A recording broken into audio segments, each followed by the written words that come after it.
시청자 여러분 안녕하십니까? 지난 4일 정부가 집값 안정을 위한 25번째 부동산 대책을 발표했습니다. 내용의 핵심은 5대 광역시 22만 가구를 포함해 전국에 총 83만 가구를 공급한다는 겁니다. 국토교통부는 도심 주택 공급에 속도를 내겠다고 밝혔고 문재인 대통령은 집값 안정에 국토부의 명운이 걸려 있다고까지 강조했습니다. 그런데 이번 공급 확대 대책이 수도권에 초점이 맞춰져 지역 상황과는 동떨어져 있다는 지적도 나오고 있습니다. 이번 주 이슈 인사이드에서는 정부 부동산 정책이 지역에 미치는 영향을 분석해보고 올해 대구 부동산 시장 흐름을 전망해봅니다. 또 구미의 한 빈집에서 3살 아이가 숨진 채 발견된 사건을 비롯해 지난 한 주간 주목할 만한 뉴스도 살펴봅니다.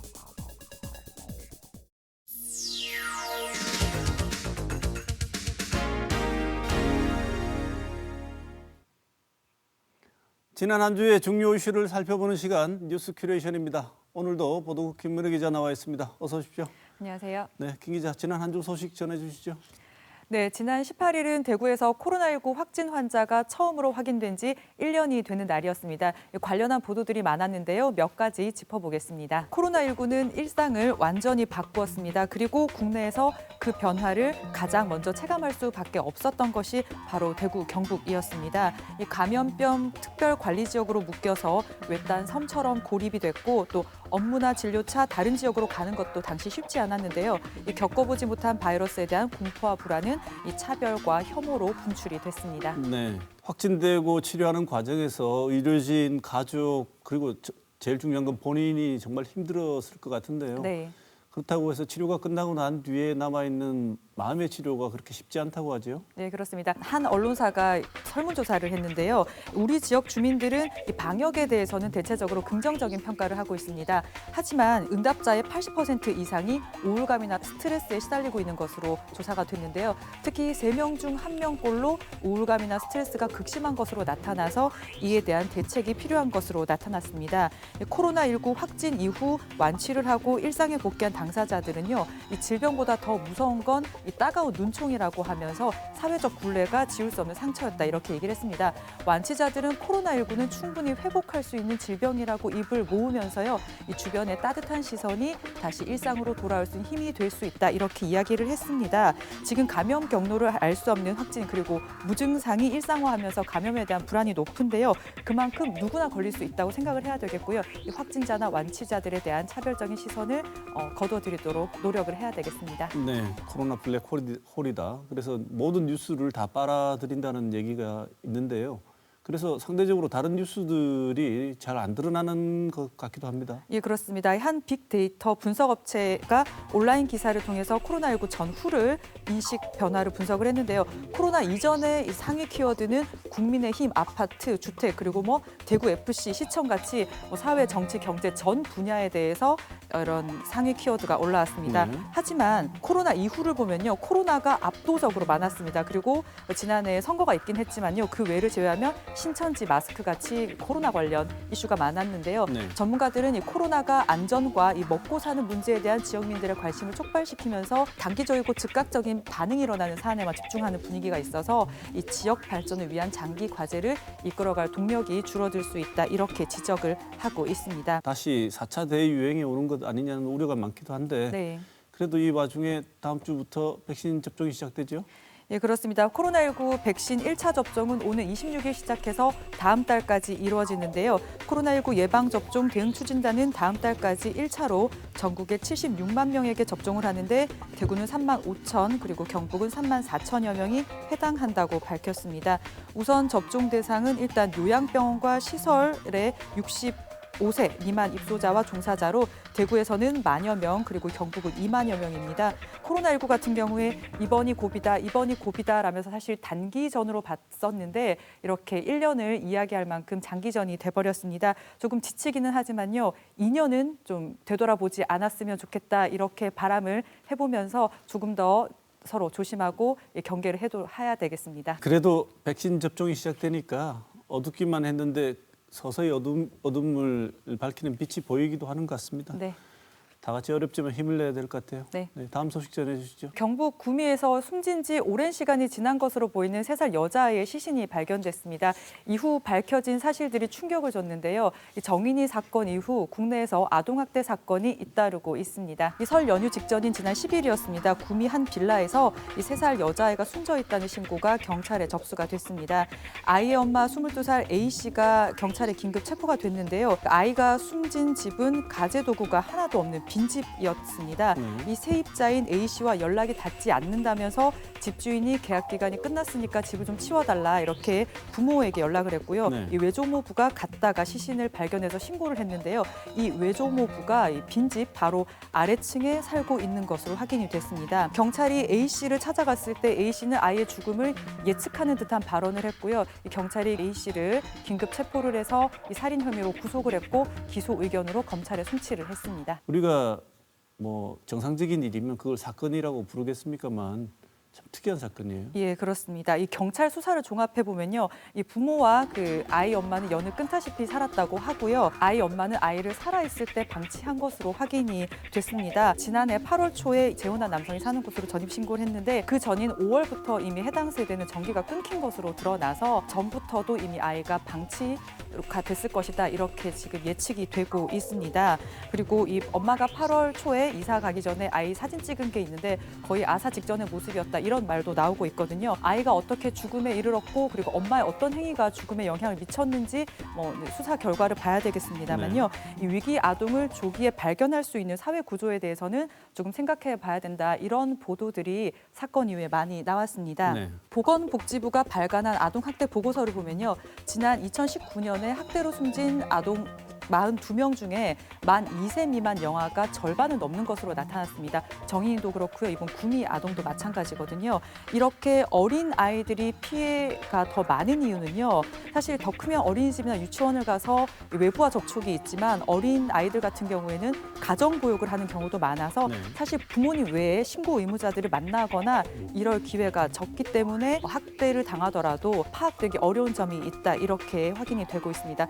때문에 생후 14일부터 8차례 실시하는 영유아 검진을 활용하자 이런 의견이 있거든요. 비용이 전액 국가 부담인데도 미수검률이 상당히 높단 말이에요. 그래서 전문가들은 영유아 검진을 받지 않으면 과태료를 부과하는 등 영유아 검진을 의무화하고 이 사회보장제도를 활용해서 위기 아동을 발견하지 못하는 사각지대를 없애야 한다 이런 의견도 있습니다. 최근에 정인이 사건도 있었고요. 생후 2주의 아기를 부모가 때려서 숨지게 한 사건이 있었습니다. 그리고 방치돼 숨진 구미 아동 사건들이 또 아동 사건이 알려지면서 어른들이 많이 분노를 하고 있는데요.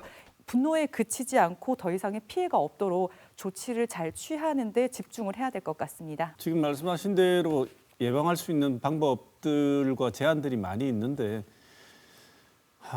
아이들이 항상 국가의 미래라고 얘기하면서 왜 정책에서 항상 뒷전으로 밀려나는지 안타깝습니다. 좀 정책의 중심에 갖다 놨으면 좋겠어요. 네, 그렇습니다. 다음 소식 전해주시죠. 네, 이 스포츠계를 중심으로 불거진 학교 폭력 폭로가 사회 전반으로 번지고 있습니다. 여자 프로배구 흥행을 이끌던 흥국생명 소속 이다영, 이재영 쌍둥이 자매가 학창 시절 학교 폭력 가해자라는 폭로가 국내를 떠들썩하게 했습니다. 이 10여 년 전 같은 중학교 배구부였다는 한 피해자가요. 당시 두 자매에게 학교 폭력을 당했다면서 SNS를 통해서 구체적인 사실을 열거를 했고 이 증거 사진을 올렸습니다.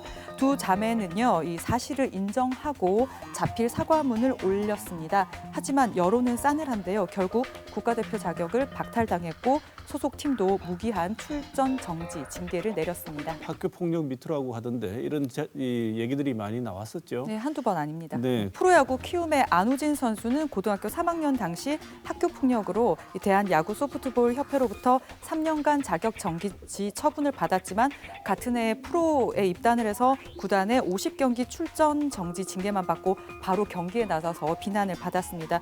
그리고 지난해 NC의 신인 1차 지명을 받은 김유성도 이 학교 폭력 논란으로 결국 지명이 철회가 됐지만요. 이 구단 자체의 조치였습니다. 학생 때의 폭력 행위를 프로 구단이 처벌할 수 있는 근거가 없는데요.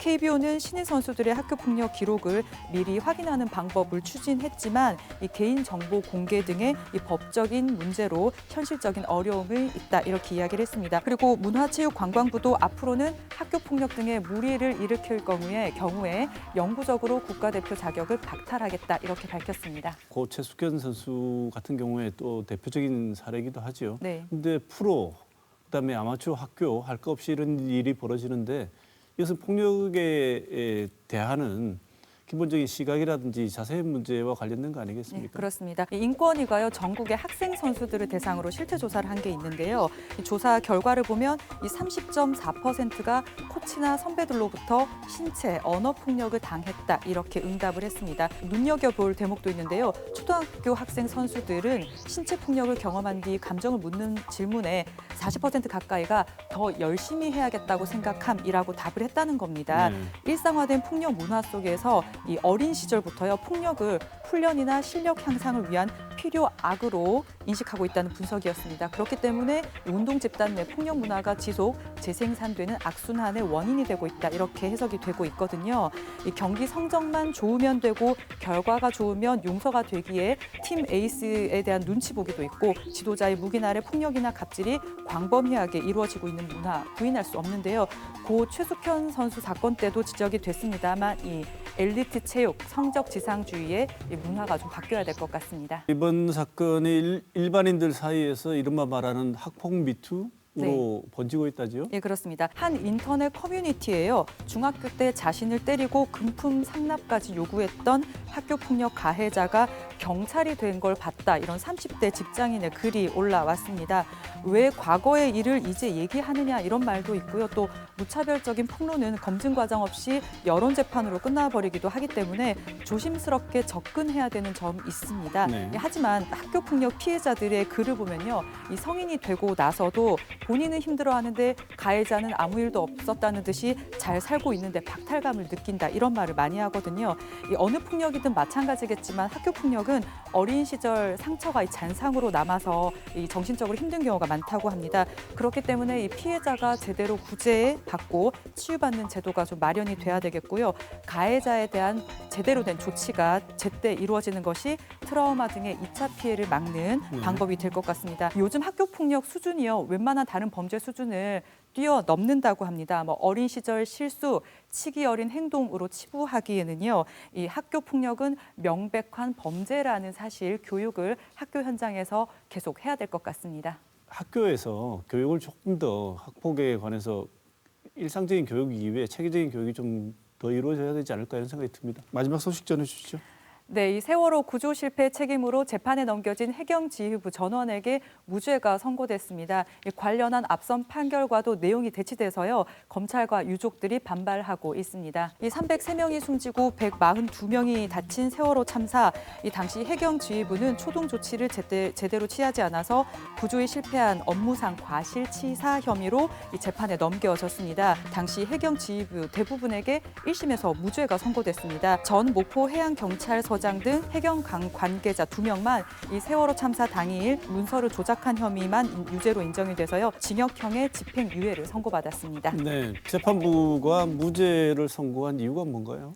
네, 재판부는 대형 인명사고에 대비해서 이 체계가 정비되지 않은 상황에 대한 관리 책임을 질책할 수는 있다. 하지만 이 개개인에게 형사적 책임을 묻기는 어렵다. 이렇게 덧붙였습니다. 그리고 헬기와 함정 등으로 세월호 현장에 도착하기에 앞서서 진도관제센터와 세월호의 교신 내용만 듣고서 현장이 침몰이 임박한 상황이었다고 판단하기 어려웠을 것이다. 이렇게 이야기를 했습니다. 현장에 도착했던 헬기의 초기 대응이 미흡했던 점 또한 지휘부 책임보다는 이 통신이 원활하지 않았기 때문이다. 이렇게 봤습니다. 근데 예전에는 해경지휘부도 책임이 있다고 재판 결과가 나온 적이 있잖아요. 예, 그렇습니다. 지난 2014년 10월 세월호 참사 6개월 뒤에 현장에 가장 먼저 도착했던 해경 123 구조정 정장이 재판을 받았습니다. 당시 광주 고법은요, 123 정장에게 이 징역 4년을 선고한 1심 판결을 깨고 징역 3년으로 감형하면서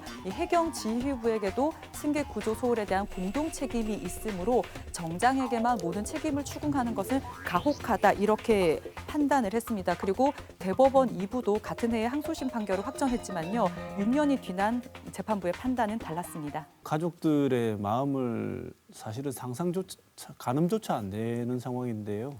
네, 많이 상심이 크겠습니다. 유족들은 이번 판결이 우리 사회를 세월호 이전으로 회귀시킨 판결이며 향후 참사가 일어날 경우 현장 상황이 미흡해도 이를 책임져야 할 지휘부에게 면죄부를 주는 것이다. 이렇게 반발을 했습니다. 검찰 특수단도 납득하기 어렵다면서 항소하겠다고 밝혔는데요. 유족들은 검찰 세월호 특수단의 부실한 수사가 이 무죄 판결로 이어진 것이라면서요. 지난달에 검찰이 무혐의 처리했던 박근혜 청와대 수사 외압 등 의혹까지 재수사해달라고 항고장을 냈습니다. 수많은 사람이 적절한 구조 조치를 받지 못하고 안타깝게 목숨을 잃었지만요. 결국 이번 1심 재판 결과까지만 놓고 보면 세월호 참사 부실 구조로 처벌받은 해경은 이준석 성장과 그리고 이 선원만 태우고 현장을 떠났던 123 구조정 정장 2명이 유일합니다. 이 사고는 언제 어디서나 일어날 수 있지만 또 피해 또한 어떻게 대응하느냐에 따라서 달라질 텐데요. 이 세월호 참사는 적절한 구조 조치가 없었기 때문에 안타까운 피해가 너무 많았고 또 오랜 시간 많은 사람들의 가슴을 아프게 했고 또 때로는 사회 구성원 간의 갈등의 단초가 되고 있습니다.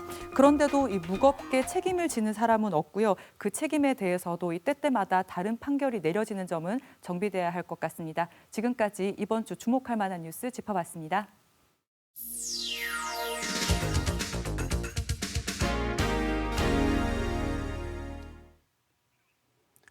최근 정부는 25번째 부동산 대책을 발표했습니다. 이번 2사 부동산 대책은 전국에 83만 가구를 획기적으로 공급하겠다는 내용을 담고 있습니다. 공급 확대로 집값 급등을 막겠다는 취지이겠지만 지역 상황과는 동떨어진 부분이 있어 실효성에 다소 의문이 제기되고 있기도 합니다. 오늘 이슈 인사이드에서는 정부 정책의 실효성과 올해 대구 부동산 시장을 전망해 보겠습니다. 먼저 오늘 나와주신 두 분 패널 소개합니다. 이진우 부동산 자산관리연구소장 나오셨습니다. 어서 오십시오. 네, 반갑습니다. 송원배 대구 경북 부동산 분석학회 이사 나오셨습니다. 어서 오십시오. 네, 안녕하세요. 반갑습니다. 네, 부동산 대책이 정말 끊임없이 나오는 것 같습니다. 25번째인데요. 먼저 본격적인 토론에 앞서서 최근 부동산 상황 먼저 간략하게 우리가 한번 정리를 해보고 본격적인 토론을 시작해 보겠습니다. 지난해부터 올해까지 대구 부동산 시장 어느 정도로 상승했고 전국과 비교하면 상황이 어떤지 먼저 한번 짚어보도록 하죠. 이준우 소장님 먼저 말씀 부탁드리겠습니다. 지난해 대구 지역 아파트 매매 가격 상승률이 한 10% 정도 되고 있습니다. 네. 근데 사실은 이제 10%도 상당히 많이 올랐다고 볼 수 있지만 전국 평균이 한 17% 정도 되고요. 서울이 한 15%, 경기권이 한 22% 정도 올라서 사실은 이제 광역시들보다는 수도권 위주로 가격 상승세가 상당히 많이 낮게 나타났고 광역시 중에서는 대전이 한 22% 올랐고 나머지 지역들은 아마 대구와 비슷한 어떤 가격 상승률을 기록했었습니다. 그리고 전세 시장 같은 경우에도 대구가 이제 지난해 그 7월 달에 임대차 3법 통과 이후에 좀 전세 가격이 급등하면서 대구가 지난 한 해 동안 한 8% 정도 전세 가격이 올랐는데 이것도 이제 전국이나 수도권하고 비교하면 전국이 한 16%, 서울이 17%, 그리고 이제 경기가 한 22%, 똑같이 대전이 한 22% 올라서 네. 이제 대전이나 어떤 수도권 위주로 어떤 가격이 많이 올랐고 대구는 이제 가격은 오르기는 했지만 전국 평균이나 이런 것보다는 조금 상승세가 그렇게 높지 않을 것으로 분석됩니다. 네. 송원배 이사님 어떻게 보십니까? 네, 이런 집값 상승의 문제가 사실 어제 오늘만의 문제는 아니었던 것 같습니다. 옛날 우리 조선 시대가 개국하면서도 항상 사람이 모이고 물자가 몰리는 곳은 집은 부족하고 또 가격은 상승하게 되었습니다. 그래서 이게 조선 정조 시절에 한양에 살던 유만주라는 선비가 일기에다 이렇게 한 대목을 남겼습니다. 집값이 무려 200냥이나 상승을 하니 참으로 본디 헤아렸던 바가 아니지만 이렇게 사람으로 하여금 속이 뒤집히게 한다. 집을 사는 일이 참 어렵다. 네. 모두 이와 같다면 누가 집을 사려고 물어나 볼 수 있겠는가 하였습니다. 네. 그러니 그때나 지금이나 별반 다르게 보이지는 않습니다. 그때도 조선 후기에 10년마다 집값이 한 2배씩 상승을 했는데 우리 대구 지역도 2010년도에 비하면은 지금 딱 집값이 한 2배 상승했는 걸로 나타나고 있습니다. 네. 이 소장님, 집값 상승하는데 원인이 하나를 딱 특정할 수는 없겠지만 복합적으로 나타나는 것이죠. 그렇지만 그래도 그 중에서 가장 큰 이유가 뭐라고 보십니까? 일단은 최근에 어떤 부동산 시장에서 특히 이제 아파트 가격 상승에는 정책 실패가 가장 큰 원인으로 보여집니다. 네. 우리가 당장에 이제 작년 7월 달에 임대차 3법 이전에 주택의 어떤 매매 가격이나 전세 가격은 이렇게 월 평균 한 0.2에서 0.3% 정도의 상당히 안정된 상태로 사실 오고 있었거든요. 네. 임대차 4법 통과 이후에 이제 전세 가격과 매매 가격이 뭐 월 평균 0.7에서 이제 넘어가면 한 10월 달 가면 1%대 이런 가격 상승이 나타나오는데 사실은 이게 어떤 정부의 어떤 정책 실패가 이런 부분만 나타나는 게 아니거든요. 최근에 어떤 그 조정 지역이라든가 투기 과열 지구 지정이라는 부분들을 어떤 이제 국지적으로 묶다 보니까 풍선 효과에 의해서 자금이 계속 뭐 지방에서 서울로, 서울에서 지방으로 이렇게 가게 되거든요. 실제 어떤 부동산 정책을 제대로 피려고 하면 일단 다 묶어놓고 문제가 되는 지역을 풀어주면서 어떤 부분을 가야 되는데 현 정부는 어떻게든 간에 문제가 되면 그 지역을 묶게 되고 또 그 지역에서 빠져나간 자금들이 계속 풍선 효과로 가격을 상승을 시키면서 규제가 없었던 그 이전 정부보다 사실 규제가 생겼던 이 정부가 훨씬 가격이 많이 올랐고 당장에 아까 제가 앞에서 말씀드린 것처럼 임대차 3법 통과 이후에 서민들의 주관적을 위해서 만든 법이 서민들을 더 어렵게 하고 있는 그런 상황에서 볼 때는 상당히 어떤 최근의 집값 상승은 어떤 수급의 불균형보다는 어떤 정책 실패가 하나 주요의 원인이지 않겠나 그렇게 보여집니다. 네, 일반적으로 이번 부동산 상승의 원인으로 가장 많이 지적하는 것 중에 하나가 유동성이 풍부해졌다거나 네. 이런 지적들을 하는데 이준우 소장은 그거보다는 정책 실패가 훨씬 더 큰 요인이라고 보시는군요. 송 이사님 보시기에는 집값 상승 원인이 어떤 거라고 보십니까? 네, 지금 오늘날 우리가 집값 상승의 원인이 사실 한 가지다라고 얘기할 수가 없습니다. 그렇죠? 굉장히 복합적인 요소가 네. 많이 숨어 있는 거죠. 사실은 우리가 이제 저금리, 시중에 유동 자금이 넘쳐나는 이유를 따져 보면은 사실은 이게 돈이 갈 수 있을 대체 수단이 별로 없습니다. 사실 예전에는 우리가 예금에도 가고 채권, 펀드 뭐 이렇게 갔다면은 지금은 이 돈들이 다들 그냥 부동산 시장으로 흘러 들어온 거죠.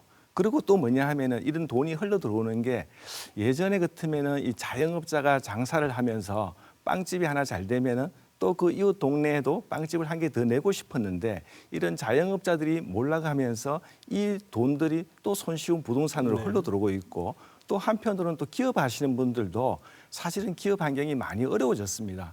10년 전에만 하더라도 제 친구들이 돈을 벌면은 다시 공장에 기계를 한 개 더 들려고 또 공장을 더 증축을 했다면은 지금은 그 기업하는 사람들마저도 오히려 부동산에 뛰어드는 이런 형국인 거죠. 네. 그리고 또 하나 더 예를 들자면은 정말로 과거 우리 2010년도에 제 아시는 분이 3억 3천짜리 아파트를 입주를 못하고 그 당시에 조금 손해를 보고 33평 아파트를 3억에 팔았는데 지난해 실거래 가격이 13억이나 합니다. 네. 무려 자그마치 1년에 1억씩 올란 거죠. 네. 이렇게 우리 많은 사람들이 실제로 돈이 오르는 것을 목격하고 경험하면서 이런 수요의 증대가 사실 오늘날 이런 부동산을 부채질했는 원인이라고 볼 수 있겠습니다. 네.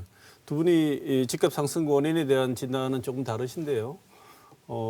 그렇다면 송 여사님 보시기에 물건값이 올라가게 되면 수요 공급의 법칙에 의해서 공급이 수요에 맞게 공급이 되면 물건값은 올라가지 않지 않습니까? 이렇게 보자면 대구가 지금 이번에 부동산 가격이 상승한 것, 전국적으로 상승한 것이 수요 측면에서는 어떻다고 보십니까? 네, 이거 반드시 이게 지금 뭐 투기 수요다. 또 아니면 공급 부족이다라고 얘기하기 전에 사실은 우리가 이제 경제 논리로 보면은 공급이 있고 수요가 있는데 대구에는 충분히 공급을 했음에도 불구하고 지금 가격이 올라갔다는 게 많은 사람들이 의아해하고 있습니다. 네. 그렇다는 얘기는 충분히 공급을 해도 수요가 있었고 대구에 지난 한 3년 동안 아파트를 한 8만 5천 호를 공급을 했습니다. 네. 그런데 미분양이 현재 남아있는 게 한 200여 세대밖에 네. 남아있지는 않습니다. 네. 그렇다 보니까 수요가 공급보다 더 많은 거죠. 네. 그러니까 또 수요가 많으니까 궁극적으로는 이 자원의 희소 가치 또 그렇다 보니까 가격이 상승하는 이런 원인으로 나타나고 있습니다. 네. 이준우 소장님 동의하십니까? 지금 지적에? 일부는 동의하고 일부는 사실은 네. 동의할 수 없는데요. 사실은 우리가 이제 이 물량이라는 측면은 사실은 우리가 분양 물량 아니면 뭐 인허가 물량, 입주 물량이 있는데 실제로는 입주 물량이 실제로 어떤 공급 물량이라고 할 수 있습니다. 네. 지난 한 3년간 8만 5천 호 정도 사실은 분양을 했고 올해도 한 3만 호 정도가 대기 중인데 자, 이러한 물량이 이게 본격적으로 쏟아지는 건 오늘 하반기부터 앞으로 한 4, 5년간 쏟아지게 됩니다. 대구에 지난 한 10년간 우리가 이제 입주 물량하고 어떤 가격 간의 어떤 보면 사실은 반비례 그래프가 나타나거든요. 입주 물량이 많았던 어떤 시점에 가면 가격이 하락을 하고 입주 물량이 적었을 때는 가격을 상승을 하게 되는데요. 일단은 지금 대구 지역 특히 이제 최근 몇 년간 집값 상승을 시키는 가장 주요 원인은 신규 분양 시장하고 신축 아파트가 가격 상승을 사실은 주도를 했었습니다. 이 신규 분양 시장에서는 그동안 이제 우리가 지난 3년간 대구에서 투자 종목 1순위가 신규 분양권이었습니다. 그런데 왜냐하면 뭐 적은 비용으로 사실 고수익을 낼 수 있었던 부분들이 있었기 때문에 그래서 여기는 과수요가 사실은 다 붙어 있었던 부분들로 보여지고 있게 되고요. 사실 그걸 이제 우리가 볼 수 있는 게 우리가 조정지역 지정 이후에 사실은 우리가 거래량에서 보면 대반 표시가 나거든요. 네. 조정지역 이전에는 보면 실제 우리가 아파트 거래량에서 우리가 이제 조정지역에서 빠졌기 때문에 취득세나 이런 부분들은 2주택까지는 크게 영향을 받지 않았었습니다. 네, 네. 이게 조정지역 지정 이후에 지난 12월에 한 6,500건 정도 됐던 거래량이 1월 달 접어들면서 한 2,099건으로 거의 한 67% 줄면서 전국에서 그 거래량이 가장 많이 준 게 사실은 대구거든요. 근데 웃기는 건 이 시기에 1월 달에 거래량이 이만큼 줄었음에도 불구하고 저희들이나 감정원, 지금은 부동산원이죠. 그 가격 데이터를 보면 한 1.5% 가까이 가격 상승하게 됩니다. 통상적으로 거래량이 줄면 가격은 떨어져야 되잖아요. 그런데 그렇지 않은 것들은 계속 매도 효과가 올라가고 어떤 시장에 대한 기대감이 남아있는 것들인데 지금은 어떤 부동산 시장에서 이 시장이 실소유자 위주로 돌아갔던 것이 아니라 투자자 시장에서 투자 위주로 돌아갔기 때문에 그랬던 과수요가 만들어지면서 사실은 만들어졌던 시장이었고 이제 향후는 좀 달라지겠죠. 네. 이제부터 입주가 알겠습니다. 본격화되기 때문에 네. 아마 향후 시장은 좀 지켜봐야 되지 않겠습니까? 네. 제가 그 부분에 조금 저도 동의하고 있지 않은 부분은 이 신규 분양 시장이 가격을 주도했다라고 말씀을 하셨는데 사실은 우리 대구 지역의 신규 분양 가격은 주변 아파트 거래되는 시세보다도 좀 저렴하게 공급을 했습니다. 그렇다 보니까 사실은 8만 5천 세대를 공급했는데도 불구하고 청약 경쟁률이 높게 나타나고 또 미분양이 없는 게 또 그것을 반증하고 있습니다. 우리가 신규 공급이 이렇게 많은데도 불구하고 기존 아파트 매매 시세가 이 신규 분양 아파트보다 더 높게 형성이 되고 있는 거죠. 네. 그리고 이제 이런 새 아파트를 이제 물론 선호하는 현상은 있습니다. 그게 왜 그러냐면은 이게 지금 멸실 주택에 대한 이주 수요가 발생되고 있고 또 이 새 아파트 위주로 가격이 많이 올라갑니다. 네. 또 신규로 분양했는 아파트도 프리미엄이 형성이 되고 있죠. 네. 이거는 뭐냐 하면은 많은 사람들이 새 아파트에 대한 이 수요가 아직도 많이 존재하고 있다. 네. 이렇게 볼 수도 네, 있겠습니다. 두 분 말씀을 종합하면 톱니바퀴 맞물리듯이 지금 뭐 신규 아파트 가격이 높게 형성되고 그다음에 그게 맞춰서 재개발이나 기존에 있던 아파트의 기대치가 올라가서 서로 한 번씩 주고받으면서 가격을 계속 끌어올리는 효과를 만들어냈다는 말씀으로 들리는데요. 그럼에도 불구하고 대구 집값이 올라갔는데도 우리 대구 지역도 모든 지역이 동일한 효과를 보이는 것 같지는 않은데 지역별로 대구 지역별로도 좀 차이를 보이는 현상들이 나타나고 있습니까? 예, 근데 사실 과거에는 이게 이제 뭐 수성구 지역, 달서구 지역 이렇게 이제 기본적으로 선호도가 높은 지역이 그 약간 큰 편차가 없이 사실은 가격이 올랐었거든요. 근데 최근에 이제 차이점은 뭐냐면 이런 어떤 지역별 양극화가 상당히 지금 세분화되고 있습니다. 그리고 요즘 거기 만약 뭐 범삼, 뭐 만사 이렇게 하고 같은 수성구를 하더라도 범어삼동하고 만촌사동 그 일대하고 그 외곽에 있는 아파트 가격은 사실은 꽤 많은 차이를 나타내는 거거든요. 그래서 이제 그런 차이가 사실은 또 다른 어떤 가격 상승을 부르게 되고 그리고 달서구 지역도 또 기존에 이제 좀 오래된 주택지 같은 경우는 사실 가격 상승세가 그렇게 높지 않은 반면에 어떤 신규 주택지나 이런 어떤 주변으로 그래서 가격 상승세가 상당히 높게 나타나고 있습니다. 대구 지역 같은 경우에 우리가 가격 상승률을 보면 1년에서 5년 정도 된 신규 아파트의 가격 상승률이 사실은 가장 높게 나타나고 있고요. 그리고 이제 한 12년부터 해갖고 한 20년 사이 아파트들은 상대적으로 가격 상승세가 어느 정도 나타나고는 하지만 이거보다는 적게 나타나고 또 차라리 상당히 오래된 아파트들은 또 가격이 재건축의 영향으로 올라가고 있는 것처럼 지금 대구 지역은 지역별 양극화가 상당히 세분화되어 있고 아파트 연식별로도 상당히 어떤 가격별 양극화가 좀 세분화되어 있다고 보시면 될 것 같습니다. 이 지점은 좀 이따가 좀 더 자세히 한번 살펴보도록 하겠습니다. 지금까지 대략 현 상황과 지난 해에서 올해까지 이르는 전망을 분석을 해봤는데요. 지금부터는 2021년 올해 대구 부동산 시장에 대한 전망을 한번 해보도록 하겠습니다.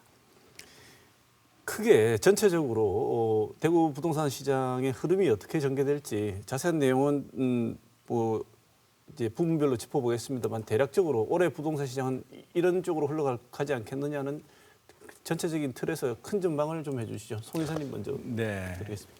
일단 이게 금방 앞에서 말씀하셨다시피 이게 우리가 지역 간에도 이렇게 양극화가 발생을 하고 있습니다. 그래서 우리가 이제 부동산 시장을 봤을 적에 상승 요인이 있고 하락 요인이 있습니다. 그러면 상승 요인은 뭐냐 하면은 현재도 이런 저금리 기조가 계속 유지될 거라고 보이면서 마땅한 투자 대체 수단이 없다는 겁니다. 네. 그걸 보면 우리가 앞으로도 상승할 수 있는 여지는 충분히 있다고 볼 수도 네. 있겠고 또 하락적인 요인을 보게 되면은 공급 증가가 조금 우려되고 있는 부분이 있고 또 정부의 부동산 규제 대책이 계속 이어질 거라는 거죠. 네. 그러면 이 상승 하락 요인 가운데서 우리가 총 10개 단지가 있다고 가정해 보면은 한 4개, 5개 단지는 상승할 거라고 보이고 네. 또 한 서너 개 단지는 보합. 이 중에도 한두 개 단지는 또 하락할 수 있는 여지가 있을 겁니다. 네. 이렇게 놓고 봤을 적에 전체적으로 올해도 대구 부동산 시장은 상승 쪽에 더 무게를 둘 수 있겠다고 보입니다. 네. 이진우 소장은 어떻게 보십니까? 아마 올 대구 지역 부동산 시장은 아마 상반기하고 하반기가 전혀 다른 온도 차이를 나타낼 것으로 보여집니다. 아마 이제 주택 거래 시장 자체는 아마 1월 달에 사실 급감을 했는데 2월, 3월 이사 시즌까지는 약간 뭐 회복될 수는 있겠지만 4월이 넘어가면 또다시 이제 비수기로 접어들어갈 가능성이 있고요. 그렇게 되면 일단 거래 자체는 지난해와 같이 확 증가하지 않는 상태에서 지금 수준에서 조금 증가하거나 이제 떨어진 상태에서 어떤 거래량이 만들어지고 상반기까지는 아마 한 4월 정도까지는 호가 위주의 가격 상승세는 여전히 나타날 것으로 보여집니다. 네. 근데 이제 문제는 우리가 하반기에 올해 한 15,000세대 중에서 상반기 한 5,000세대, 하반기에 한 10,000세대 정도 실제로 이제 입주 물량이 만들어지는데요. 하반기에 때 입주 물량들이 이제 쏟아지면서 그 인근 주변으로부터 그러니까 이렇게 되면 신규 아파트 쪽에서 나오는 물량보다는 이 지금 신규 아파트로 들어가는 오래된 구축 아파트의 물량들이 조금씩 더 많이 나오게 될 거고 아마 신축보다는 구축에서 어떤 공실이나 이런 것들이 나타나면서 일부 지역에서는 가격 조정받는 지역들이 나타나면서 아마 상반기와 하반기가 전혀 다른 시장의 형태를 볼 것이라고 전망이 됩니다. 네. 조정을 좀 받을 것이라는 말씀은 두 분 다 동시에 하셨습니다.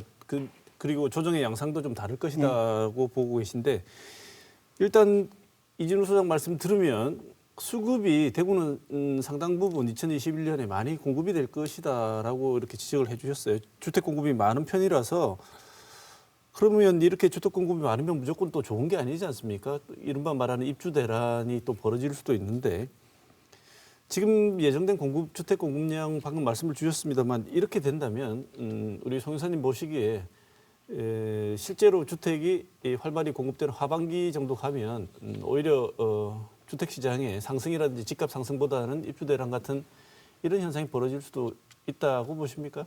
네, 뭐 입주 대란을 지적하신 분들이 계십니다만은 저는 입주 물량에 대한 부담은 크지 않다라고 보고 있습니다. 과거 우리가 2008년도에 대구의 그 입주 물량이 한 32,000세대였을 때 미분양이 자그마치 2만 세대가 넘어가던 시절이 있었습니다. 네. 그때는 문제가 되었던 거죠. 그리고 이제 대구가 최근에 2016년도에 입주 물량이 2만 7천 세대, 또 17년도에는 또 2만 3천 세대가 그 입주를 했을 때도 불구하고 시장에 큰 문제가 없었습니다. 그런데 이제 작년에 대구의 입주 물량이 15,000세대였습니다. 그때도 작년에도 입주 물량에 대한 부담이 있지 않겠느냐 우려가 있었습니다만은 작년에도 무난하게 다 지나왔죠. 그리고 올해 입주 물량 역시나 한 16,000세대에 지나지가 않습니다. 그리고 내년에도 보면은 한 19,000여 세대인데 입주 물량만 놓고 보면은 크게 문제가 없고요. 그러면 지역적으로 봤을 적에는 어떤 지역에 입주 물량이 몰리면은 문제가 될 수는 있습니다. 네. 그럼에도 불구하고 우리 대구 수성구를 놓고 보게 되면은 작년에도 한 2,000세대, 올해도 2,000세대, 내년에도 2,000세대. 이 수성구 다들 선호하는 지역의 입주 물량이 그다지 많지 않다라는 부분이고 또 우리 대구 달서구만 놓고 보면은 인구가 가장 많은 지역인데도 불구하고 작년에도 한 1,000여 세대, 올해도 한 1,700여 세대밖에 없다는 거죠. 네. 그래서 지역마다 사실은 입주 물량에 대한 부담은 다르게 나타날 수가 있다는 겁니다. 네. 그런데 지금은 그때와도 조금 다른 상황으로 정책적인 면에서 어떻게 보면 실입주자들에게 입주를 부담스럽게 하는 요인들이 작동하고 있다고도 보이는데 두 분의 생각에 그 온도차가 조금 느껴지는데 이진우 소장 보시기는 어떻습니까? 자, 이제 이게 우리가 입주 물량이라는 부분들은 우리가 시장에서 분명히 이제 수급이라는 부분들이 이제 딱 존재를 할 때 이게 이제 일반인들이 보는 것과 저희들이 보는 인식이 좀 다릅니다. 우리가 이제 수요 예측을 할 때는 뭐 가구 세분화 속도 그리고 이제 뭐 인구 증감률 그리고 거기서 가장 많이 차지하는 게 주택 멸실률입니다. 지난해나 올해 같은 경우에 이제 어느 정도 상반기까지는 아니면 올해 어느 정도까지는 그 문제가 되지 않는 이유가 그동안 과수요가 상당히 만들어지고 있었습니다. 최근 우리가 대구에 그만큼 3만 세대를 공급하려고 하면 그만큼 집을 많이 부숴야 되지 않습니까? 네. 그럼 그 사람들이 어디로 가야 되죠? 그 사람들이 어디 가서 살 수가 없으니까 네. 그분들이 새로운 주택을 찾아가게 되고요. 그럼 우리가 실질적으로 이 재건축 재개발은 어느 정도 시점에서 계속 꾸준히 만들어주면 주택 시장을 안정화시키는 데 상당히 영향을 하는데요. 최근과 같이 재건축 재개발이 폭발적으로 일어나 버리면 여기에서 만들어진 과수요가 일시적으로 공급량이 많았음에도 불구하고 그게 없는 것처럼 사실은 막아줍니다. 네. 근데 이러한 현상이 우리 과거에도 있었습니다. 우리가 2004년도부터 있고 2006년도까지 대구에 한 16,000호를 이제 부수면서 그때 당시에 뭐 우리가 황금 아파트라든가 지금 저기 뭐 송현주공 이런 네. 아파트들을 네. 하면서 그때는 이제 막 과수요가 생겨갖고 막 전세난에 집이 부족한 것처럼 보였었습니다. 네. 근데 막상 이러한 수요들이 재건축 아파트들이 찾아가는 어떤 시점에 딱 되니까 갑자기 전세 가격이 폭락을 하면서 집값이 떨어지는 경우가 생기는데 실제로 우리가 주택 시장에서 가격이 폭락하지는 않습니다. 왜냐하면 대부분이 자기 집을 갖고 있기 네. 때문에 이제 자기 집을 방어하는 기조가 있습니다. 우리가 2008년도에 가격이 많이 떨어진 것처럼 느껴진 것들은 뭐냐면 당시에 미분양 아파트들을 건설사에서 20% 30% 할인 분양을 해서 그렇고요.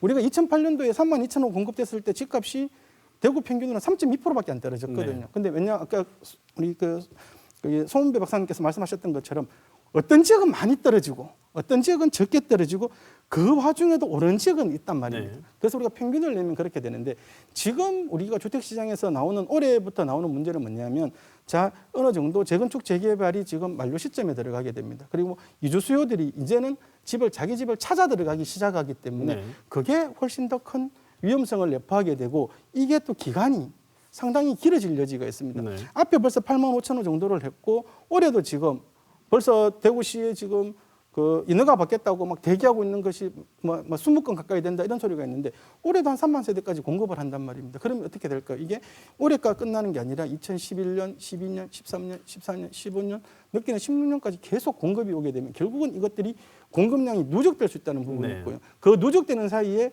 지금까지는 집을 멸실하면서 멸실 수요가 있었지만 향후에는 멸실 수요가 사라지게 되거든요. 그렇게 되면 단순 공급량의 증가가 새로운 어떤 과수요를 못 불러오면 그런 위험까지 있기 때문에 앞으로 어떤 공급량에 따라서 어떤 수요의 어떤 증가가 없으면 시장은 상당히 위험성을 내포할 수 있다고 볼 수 있습니다. 네, 지금 이게 우리가 뭐 가수요, 투기 수요가 이 집을 샀다라고 단정하기보다는 사실 우리가 청약 시장을 들여다보게 되면은 이 청약 제도상에서 무주택자가 당첨이 되고 계약이 되는 제도입니다. 우리가 이제 전용 84제곱미터 기준으로 따져보면은 지금 현 제도상에서 99%가 무주택자만이 당첨이 될 수 있는 현 제도인 거죠. 네. 그렇다고 보면은 우리가 8만 5천 세대가 대부분 실수요 위주로 이게 계약자가 형성이 돼 있고 또 실수요자이기 때문에 나중에 입주를 한다 하더라도 입주에 큰 무리는 없어 보인다는 겁니다. 네. 지금 두 분이 이 온도 차이가 확실히 느껴지는데요. 또 중요 정책적인 방향으로 대구 전역을 지금 거래 조정 대상 지역으로 묶어버렸습니다. 네. 그리고 고분양가 관리 지역으로 지정이 돼버렸는데요. 이 정책들이 우리 지역 부동산에 미치는 효과는 어떻다고 보십니까, 송 이사님? 네, 이 조정 대상 지역 지정이라는 것은 뭐냐 하면은 앞으로 투자자는 집을 사지 마세요. 실수요자만 집을 사십시오. 이런 정책입니다. 네. 그렇다 보니까 지금 다주택자가 집을 살려고 하면은 앞서 얘기했던 것처럼 취득세를 뭐 8%, 12% 중과하는 부분도 있고 또 양도소득세 부분에서도 굉장히 중과하는 부분들이 있습니다. 그럼에도 불구하고 이제 실수요자가 이제 집을 사게 되면은 또 대출 부분도 또 강화가 됐습니다. 과거에는 LTV 비율이 60%에서 70%였다면 이제 50%까지 이제 또 좀 강화시키는 부분도 있는 거죠. 그래서 전체적으로는 조정 대상 지역이 지정됨으로 인해 가지고 가격적인 호가는 유지될 겁니다만은 기존 아파트의 거래량은 다소 좀 감소할 것이라고 예상이 됩니다. 네. 지금 실수요자 입장에서는 좀 유리해진 건가요? 그럼 아니면 집 사는데 여러 가지 규제나 대출 규제부터 해서 이렇게 방금 말씀 주신 거에 따르면 오히려 실수요자, 집을 진짜 사고 싶어하는 사람 입장에서는 불리해진 건가요? 실수요자라면은 사실 지금이 좋은 기회라고 볼 수가 있는 거죠. 네. 대구가 이제 고분양가 관리 지역으로 묶이면서 이제 아마 신규 분양 시장이 어떤 것들이 있느냐라고 아까 질문하셨는데 실제 이제 고분양가 관리 지역이 되면서 이게 긍정적인 효과와 부정적인 효과를 사실 동시에 나타내고 있습니다. 고분양가 관리 지역이 되면 이제 앞에 우리가 송 이사님께서 아까 말씀하셨는데 지금 이 동네 분명히 아파트는 신규 분양 아파트는 원래 5억 했는데 프리미엄이 2억이 붙어서 7억을 하고 있습니다. 네. 근데 이 아파트는 현재 분양을 하면 이 고분양가 관리 지역에서는 한 5억 5천밖에 할 수가 없습니다. 네. 그럼 어떻게 될까요? 이 아파트를 당첨만 되면 네. 1억 5천의 피가 될 네. 것으로 보여지잖아요. 네. 근데 이게 이제 어떤 서민들한테는 분명히 좋은 기회도 될 수 있지만 또 이게 하나의 투자의 수단도 될 수 네. 있단 말입니다. 근데 네. 이제 이러한 부분들이 고분양가 관리 지역이라는 부분으로서 어떤 가격이 병행은 하기는 하지만 이게 조정 지역이나 투기 과열 지역으로 묶이면서 또 투자자들이 또 들어가기가 좀 더 힘들어졌거든요. 왜냐하면 네. 대출 비율이 막아졌기 때문에 네. 일정한 자기가 돈이 없으면 과거에는 계약금만 있으면 중도금을 무이자로 다 대출을 받아서 할 수 있었는데 대부 비율이 막히면 내가 중간에 중도금을 한 번 내지 네. 두 번을 더 내야 되는 구조가 만들어져서 이제 어느 정도 고분양가 관리지역 때문에 프리미엄이 양상돼서 투자자들이 들어갈 수는 있기는 하지만 또 투자자들이 들어갈 수 있는 요건도 좀씩 강화되기 때문에 아마 이 부분은 명과 암이 동시에 존재하는 것으로 보여집니다. 네. 지금 송 이사님 말씀은 실수요자에게는 유리한 기회다라고 말씀을 하셨는데 정리를 해보면 지금 당장 실수요를 위해서 구입을 할 수 있는 자금 여력이 있는 무주택자들에게는 절호의 기회인데 네. 무주택자인데 자금 조달이 힘들어진 서민들에게는 여전히 그림의 떡이다. 자, 그러면 이번에 나온 야심찬 부동산 대책이라고 정부가 발표한 대책인데 우리 이준유 소장님 방금 전에도 별로 마음에 안 들어 하시고 문제가 많은 정책이라고 보시는 것 같은데 대통령은 국토부에 명운이 걸렸다고 말할 만큼 나름 굉장히 많은 뭐랄까요? 부동산을 잡겠다는 집념어린 시도 같은데 이 시도를 보면 전국적으로 83만 호고요. 네. 5대 광역시에는 22만 가구입니다. 이렇게 되면 대구 지역을 포함해서 공급을 하겠다고 했는데 먼저 이 대책을 우리 지역적인 상황과 비교해 봤을 때 과연 이 대책을 어떻게 평가하고 계신지 먼저 송 여사님 말씀 먼저 들을까요? 네, 진짜 이 지난 정부 초기부터 해서 부동산 대책이 이제 총 25번 나왔죠. 그 전까지만 하더라도 24번까지 대책이 뭐냐 하면은 항상 수요를 억제하는 대책이었습니다. 수요만 억제하면은 가격이 마치 안정될 것처럼 얘기를 했었는데 이 공급 대책이 수반되지 않는 부동산 대책은 늘 가격이 불안한 요소가 있었습니다. 그래서 이 공급 대책이 지금이라도 나와서 다행이긴 합니다만은 이게 정권 초기에 나왔다면은 훨씬 더 안정적이었을 겁니다. 이제 그럼에도 불구하고 이게 공급 물량이 지금 단시간에 일어날 수가 없습니다. 짧게는 5년, 길게는 10년까지 이어지기 때문에 단기적으로는 심리적인 안정은 취할 수 있습니다만은 항상 이 시장은 불안정한 시장인 거죠. 그래서 또 이게 시행이 된다 하더라도 단기적으로는 또 토지 보상이 이어지기 때문에 또 주변 지역에는 또 부동산 상승으로 이어질 수 있는 그런 개연성도 충분히 있습니다. 네, 이준우 소장 어떻게 평가하십니까? 제가 이제 이번 대책을 보면서 참 한숨밖에 안 나왔습니다. 네. 그 동안에는 각종 규제를 통해 갖고 하다 보니까 이제 규제가 안 먹히니까 이제 공급으로 사실 바꿔버린 거거든요. 네, 근데 이 공급 중에서 이제 5대 광역시 22만 호 공급하겠다라는 부분이 있습니다. 그러면 이게 아마 인구적으로 나눠서 대충 본다면 대구 네. 같은 경우는 아마 한 5, 6만 호 정도가 될 것 같은데요. 대구는 현재도 이제 지금부터 아까 우리가 앞에서도 공급 과잉 이야기를 했잖아요. 네.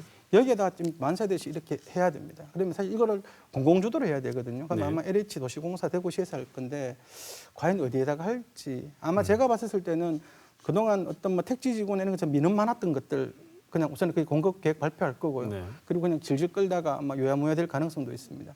우리가 과거에서 한번 보면 우리가 이명박 정부 때 이제 보금자리 주택 지정을 했었을 때 이와 똑같은 상황이었었습니다. 전체 지방 도시들은 당시에 뭐 우리가 2008년도, 2006년도부터 공급이 너무 많아서 공급 과잉 시장에 보금자리 주택 지구가 지정이 됐거든요. 그래서 최근에 영경이라든가 거기 7구 그 옆에 네. 거기 이제 그게 다 보금자리 주택 지구였었습니다. 네. 이러한 것들이 지금 이런 식으로 또 이제 대구 지방과 어떤 상향 가운데 지정을 해놨다 칩시다. 그럼 또 그게 그 지정된 그 지역들이 제대로 공급이 이루어지면 좋은데 네. 수급 영향에 따라서 또 공급이 미뤄지게 될 것이고 네.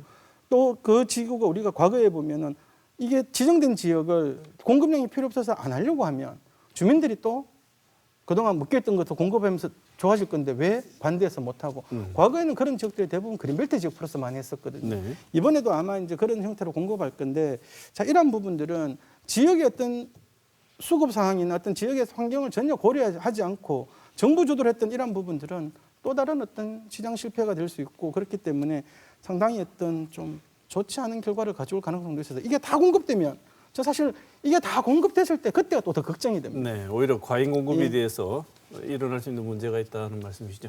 그것 이외에도 지금 현재 발표된 내용에 따르면 대구가 조례에서 지정하고 있는 역세권 고밀지구 개발 정책이 충돌을 가지고 올 수 있다는 우려들도 있습니다. 지금 주상복합 용적률 제한 조례가 있는데 이것과 충돌한다는 것이죠. 이렇게 되면 발표는 정부에서 먼저 해버렸고 상위법에 규정을 하거나 정부가 굳센 정책으로 밀고 나갈 경우에 대구시 조례를 개정한다든가 하는 연쇄 효과가 일어날 수밖에 없다는 걱정들이 있는데 이것에 대해서는 어떻게 생각하십니까, 송 이사님? 네, 이게 우리가 서울 수도권하고 사실 지방하고 이게 확연히 다른 지금 부동산 시장 환경인 거죠. 네. 지금 서울 수도권에는 공급 물량이 절대적으로 부족하고 또 공급을 하고 싶어도 늘릴 만한 땅이 없었습니다. 그러나 우리 대구는 지난 10여 년 동안 도시 정비 사업이 굉장히 활발하게 이루어져 가지고 대구 도심에 지금 아파트 공급이 많이 되고 있고요.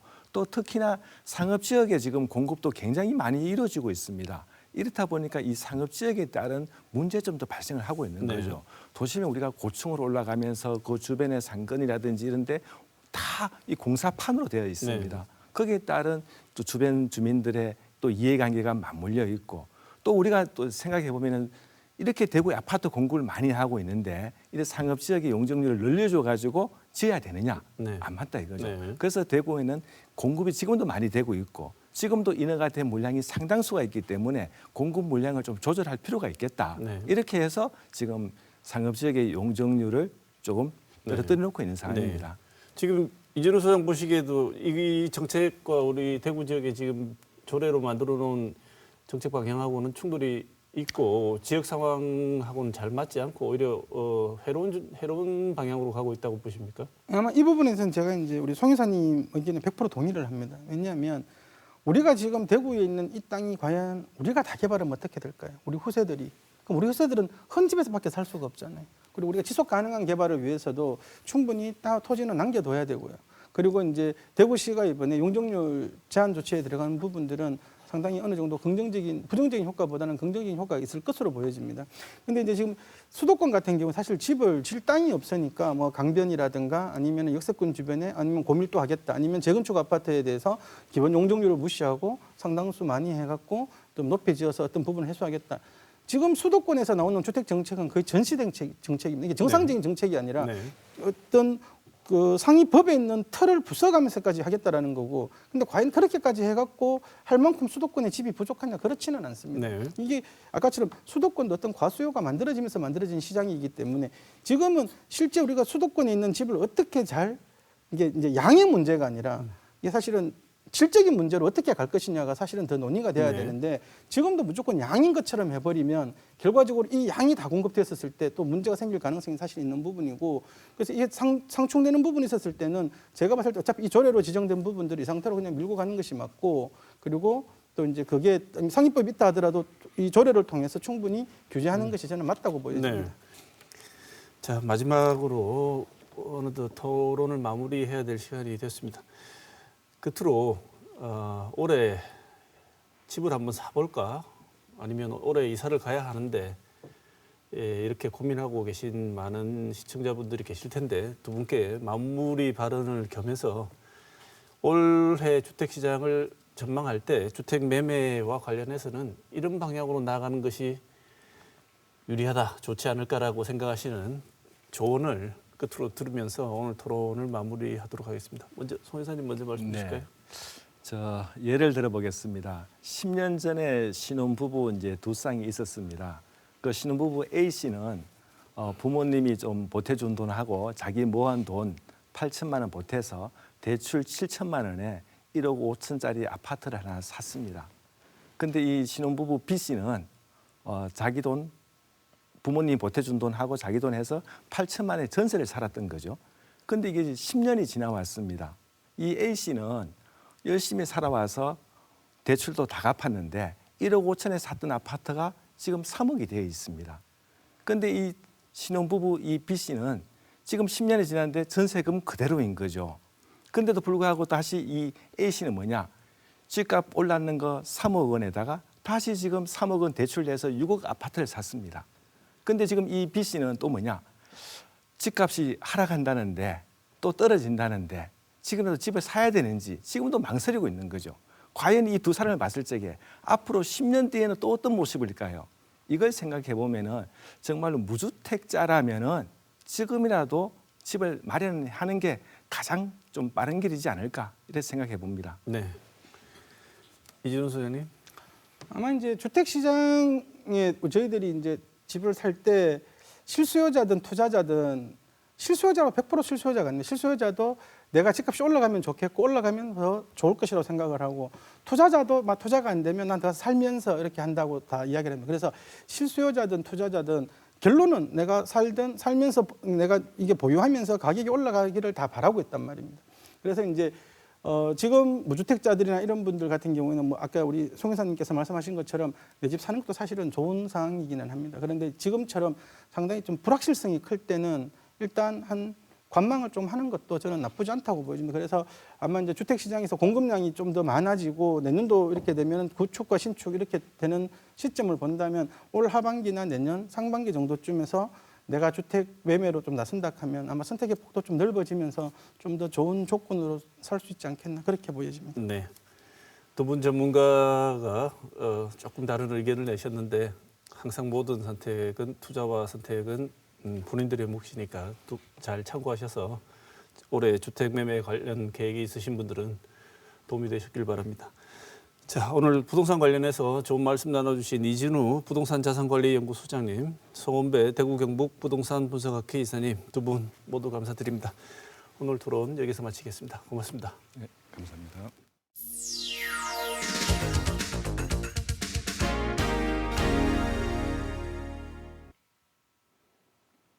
하버드 대학의 램지어 교수는 자신의 논문에서 위안부는 성노예가 아니라 자발적 매춘부라고 주장했습니다. 이를 입증하는 객관적 자료는 제시하지도 않고 말입니다. 논문이라는 발언의 형식은 개인의 의견이나 주장이 아니라 객관적인 자료를 바탕으로 공적으로 인정될 수 있는 표현의 형식입니다. 그래서 심사 과정에서 다른 교수들이 이런 해괴한 주장에 객관성을 부여하는 절차에 동참했다는 점이 더 충격적입니다. 이런 행태를 비판하는 미국의 학자들에게 한국의 극우 인사들이 이번 논란에 당신들은 빠지라는 내용의 서한을 보내기도 했다고 합니다. 그런데 그동안 우리 내부에서 벌어진 일들을 생각하면 램지어 교수에게 비난을 퍼붓는 것이 머쓱해지기도 합니다. 한때 주옥순 씨는 내 딸이 위안부로 끌려가도 일본을 용서하겠다고 말하기도 했고, 류석춘 연세대 교수는 수업 시간에 위안부 할머니들은 매춘부와 비슷하다고 말하기도 했습니다. 논문을 작성할 때 반드시 준수해야 하는 요건 중 하나는 인간의 기본적 인권을 침해하는 그 어떤 절차나 내용도 담겨서는 안 된다는 규정이 있습니다. 이번 일을 두고 학문의 자유라는 말을 입에 담는 것은 참으로 가당치도 않은 일입니다. 이번 주 시사톡톡은 여기서 마치겠습니다.